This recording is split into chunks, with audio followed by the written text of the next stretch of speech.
నమస్కారం అండి. SB news 9550కి స్వాగతం సుస్వాగతం. ఏ రోజు వార్త ఆ రోజు మనకు అప్డేట్ కావాలంటే ఎస్బీ న్యూస్ 9550 ఛానల్ను మీరు సబ్స్క్రైబ్ చేసుకుంటే ప్రతి రోజు వార్త మీకు అప్డేట్గా ఉంటుంది.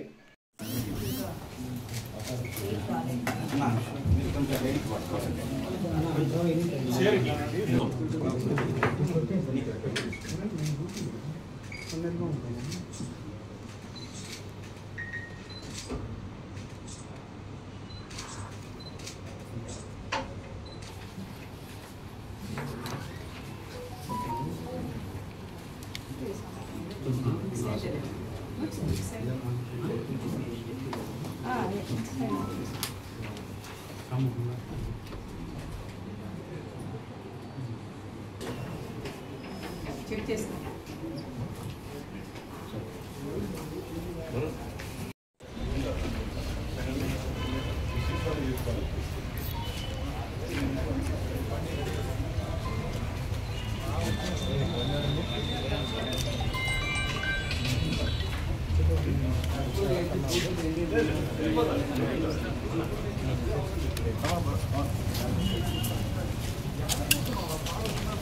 ఎనిలో 20 మీటర్లు ఎనికి రండి బ్రదర్.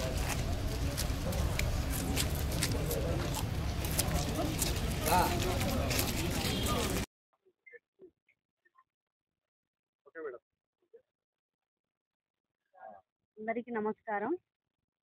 పెన్షన్ 3000 నుంచి 4000 వరకు మా కూటమి ప్రభుత్వం అమలు చేసింది. దీపం పథకం కింద 3 సిలిండర్లు, సంవత్సరానికి 3 సిలిండర్లు కూడా కూటమి ప్రభుత్వం అమలు చేసింది. అలాగే తల్లికి వందనం కింద జగన్లాగా కాకుండా పిల్లలు ఎంతమంది ఉంటే అంతమందికి కూడా కూటమి ప్రభుత్వం అమలు చేసింది.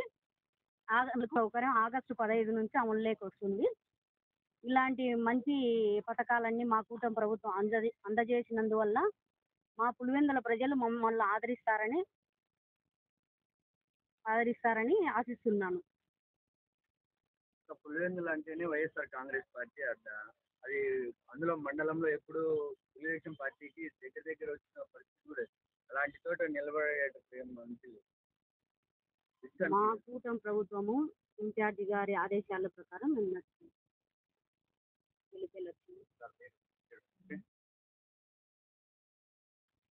అధిష్టానం నిర్ణయం మేరకు పులిపిటిసి అభ్యర్థిగా మారెడ్డి లతారెడ్డి గారిని పార్టీ నిర్ణయించడం అయింది.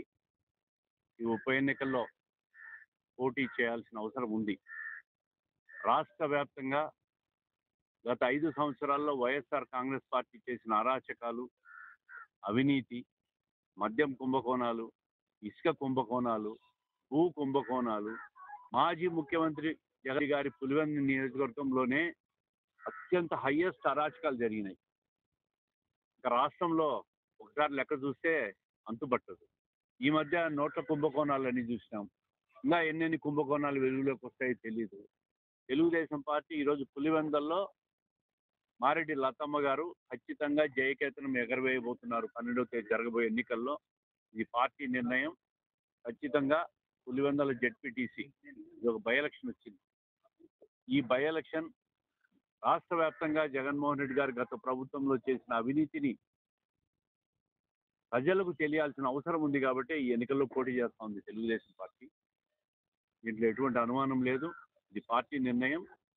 నిన్న పులివెందుల ఎమ్మెల్సీ రామ్గోపాల్ రెడ్డి గారు, అదేవిధంగా జిల్లా ఇన్ఛార్జ్ మంత్రి సవితమ్మ గారు, పార్టీ ఇన్ఛార్జ్ మాజీ ఎమ్మెల్సీ రవీంద్రనాథ్ రెడ్డి గారు, జిల్లా పార్టీ అందరూ కూడా ఒక నిర్ణయం తీసుకొని ఇక్కడ పరిస్థితులన్నీ కూడా అధిష్టానానికి నివేదించిన తర్వాత పార్టీ పోటీ చేయాలని ఆదేశాలు ఇచ్చింది. పోటీ చేస్తున్నాం, ఖచ్చితంగా గెలిచి తీరుతాం. దీంట్లో అనుమానం లేదు. పులివెందుల్లో ఏదైతే వాళ్ళు అరాచకం చేశారో ఆ అరాచకాలన్నీ కూడా పులివెందుల ప్రజలకు తెలియాలని చెప్పి ఈ పోటీ చేస్తున్నాం. భవిష్యత్తులో తెలుగుదేశం పార్టీ పులివెందుల్లో అన్ని మున్సిపాలిటీలు కానీ స్థానిక సంస్థలు కానీ అన్ని కైవసం చేసుకుంటాం. జిల్లా వ్యాప్తంగా జరగబోయే స్థానిక సంస్థలు కూడా ఖచ్చితంగా కైవసం చేస్తాం. జనసేన కూటమి అభ్యర్థి వాళ్ళ మద్దతు కూడా పూర్తిగా ఒంటిమిట్ట కానీ పులివెందులో కానీ వాళ్ళ మద్దతు కూడా తీసుకుంటాం. ఖచ్చితంగా 2 స్థానాల్లో కూడా ఉమ్మడి కడప జిల్లా 2 స్థానాలు కూడా తెలుగుదేశం పార్టీ గెలవడం ఖాయం. కూటమి అభ్యర్థులు తెలుగుదేశం పార్టీ అభ్యర్థులు. ఈ నెల 10న పులివెందుల మరియు ఒంటిమిట్ట జెడ్పీటీసీ స్థానాలకు ఉప ఎన్నిక జరుగుతోంది. ఈ 2 ఉప ఎన్నికల్లో ఎన్డీఏ కూటమి అభ్యర్థులను పోటీ చేయించడం జరుగుతుంది. పులివెందుల జెడ్పీటీసీ అభ్యర్థినిగా మారెడ్డి లత గారు, అదే ఒంటిమిట్టకు సంబంధించి మరి కొద్ది నిమిషాల్లో అభ్యర్థిని కూడా ప్రకటించడం జరుగుతుంది. ముఖ్యంగా పులివెందుల మండల ప్రజలందరూ కూడా విజ్ఞప్తి చేసేది ఒకటే, పులివెందుల నియోజకవర్గ సమస్యలు కానీ, పులివెందుల మండల ప్రజల సమస్యలు కానీ, రైతుల సమస్యలు కానీ వైఎస్ఆర్సీపీ నాయకులు గాలికి వదిలేయడం జరిగింది. జెడ్పీటీసీ అభ్యర్థిగా ఒక ప్రజాప్రతినిధిగా గెలిస్తే ఆ ప్రాంత ప్రజల సమస్యలను తను ప్రాతినిధ్యం వహించే చట్టసభలలో ఆ ప్రజల వాణి వినిపించాల్సి ఉంటుంది. కానీ ప్రతిపక్షంలోకి వచ్చినప్పటి నుంచి వైఎస్ఆర్సీపీ నాయకులు మా పులివెందుల శాసనసభ్యుడు అసెంబ్లీకి రాడు, జిల్లా పరిషత్ సమావేశాలకు రాడు, పీఆర్సీ సమావేశాలకు రారు, ఏ ప్రజాప్రతినిధి కూడా సమావేశాలకు రాని పరిస్థితి. సమావేశాలకు రాని, ప్రజలకు ప్రస్తావించని ప్రతినిధులను ఈ సభలకు ఎన్నుకో అవసరం లేదని చెప్పి పులివెందుల ప్రజలు విజ్ఞప్తి చేస్తాను. ఖచ్చితంగా తెలుగుదేశం పార్టీ అదే కూటమి అభ్యర్థిగా పోటీ చేస్తున్న మారెడ్డి లత గారు ఖచ్చితంగా ఈ ఎన్నికల్లో విజయం సాధించడం జరుగుతుంది.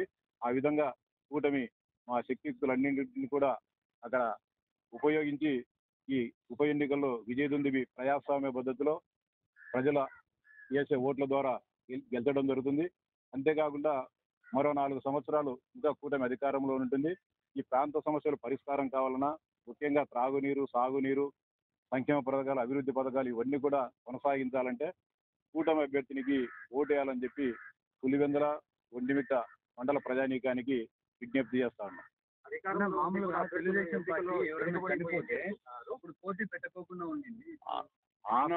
ఆ సంప్రదాయము ఆళ్లగడ్డలో శోభా నాగిరెడ్డి గారు చనిపోయినప్పుడు ఆ సంప్రదాయాన్ని కాలదన్ని మేము విజ్ఞప్తి చేసినప్పటికీ జగన్మోహన్ రెడ్డి గారు వైఎస్ఆర్సీపీ తరఫున నంద్యాల ఉప ఎన్నికల్లో పోటీ పెట్టించి ఆ ఏదైతే సంప్రదాయం ఉందో దానికి ఆయన విఘాతం కలిగించి ఆయనే చెప్పడం జరిగింది. మళ్ళీ ఈరోజు కొత్తపల్లా ఎత్తుకొని అవినాష్ రెడ్డి గారు మా పీడీసీ చనిపోయారు కాబట్టి వాళ్ళ కుటుంబ సభ్యులకు ఇవ్వమని హృదయంతో ఆయన అదే మేము ఆ రోజు అడిగినప్పుడు అంగీకరించుంటే ఆ సంప్రదాయం రాష్ట్రంలో కొనసాగేది. దీనికి బాధ్యత వహింది. ఎక్కడ ఏమి ఎన్నికబడలేదు. 1వ తేదీ నుంచి 3వ తేదీ వరకు నామినేషన్. ఇదేం సార్వత్రిక ఎన్నికలు 15 రోజుల ముందు వచ్చి మొన్న నోటిఫికేషన్ మనం చెప్పి ఈ రోజు మేము నామినేషన్ జెడ్పీటీసీ స్థానాలు నామినేషన్ ఈ రోజు నిర్ణయం అది కనుకబడి స్థానాలు మద్దతుతో ఈరోజు ఓటేసి అన్ని కాంగ్రెస్ పార్టీ సాక్షి రాసుకుంటారు. ప్రజెండంగా పార్టీకి ఓటేస్తుందని మీడియా వాళ్ళ ఎలక్షన్ ఏ రాలేరు లోపలికి వచ్చారు వైఎస్ఆర్సీపీ కమ్యూని వైఎస్ఆర్సీపీ అడుగడం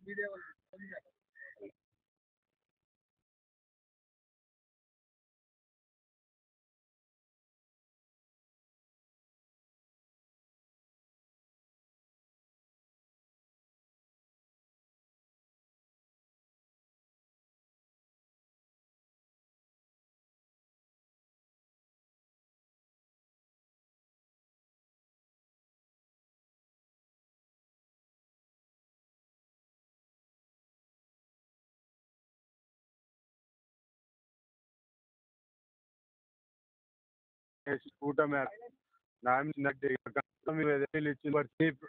ఇందులో పెన్షన్లు ఏమి ఏమి అదేవిధంగా రైతులకు అటు కేంద్ర రాష్ట్రం కలిసి 9,000 రైతు రేపు ఉదయం 11 గంటల పోతా ఉంది. వీటన్నిటి పక్షాన్నారు. ముఖ్యంగా పులివెందుల్లో జగన్మోహన్ వారు చేసిన అరాచకాలను ఎండగట్టే విధంగా ఫలితం ఉండి సంతకటి చేయడం జరిగింది. ప్రజలకు గుర్తుండగా ఇవన్నీ కూటమి అనేది సర్వొడ్డి ప్రయత్నం భారతీయ జనతా పార్టీగా ఇవన్నీ సహకరిస్తారని ఈ సందర్భంగా తెలియజేస్తూ సెలవు.